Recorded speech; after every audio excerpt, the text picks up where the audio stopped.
Hello everyone, আমি চলে এসেছি তোমাদের কাছে আর একটা নতুন ব্লগ ভিডিও নিয়ে। তো আমরা কিভাবে দেখো চকলেট ব্রেডের থেকে কিভাবে চকলেট বানাবো চকলেট ব্রেড দিয়ে, তো সেটাই আজকে দেখে নাও। একটু প্রসেসিংটা সুন্দরভাবে শুনে নাও, দেখবে তোমরাও বাড়িতে বানিয়ে নিতে পারবে।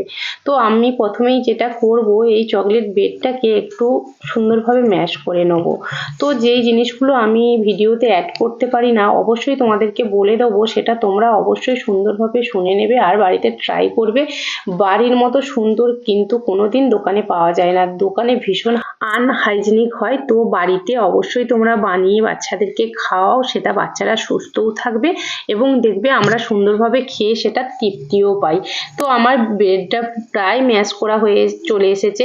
তো আমরা এইভাবে হাত দিয়ে ম্যাশ করে নেবো, তার সাথে কাজু কিশমিশ বাদাম অ্যাড করে দেবো। তোমাদের সাথে যেটা আমি অ্যাড করতে পারি না, তো এর সাথে কনডেন্স মিল্ক আর চকলেট মেল্ট করে এর সাথে দেবে, নইলে কিন্তু এটা দলা পাকাতে পারবে না। এটা সুন্দর করে দলা পাকিয়ে লাড্ডু বানিয়ে নিয়ে তারপরে চকলেটগুলোকে একটা টুথপিক দিয়ে সেটাকে একটু চকলেটের মধ্যে ডিপ করে, এই দেখো আমার লুকটা এইরকম এসেছে। তোমরা এইভাবে লুক দিতে পারো। তোমরা প্রথম এইরকম লুক দিতে পারবে না, প্রথম জাস্ট চকলেটে ডিপ করে ছেড়ে দেবে, দেখবে খুব সুন্দর একটা টেক্সচার আসবে। চলো টাটা বন্ধুরা।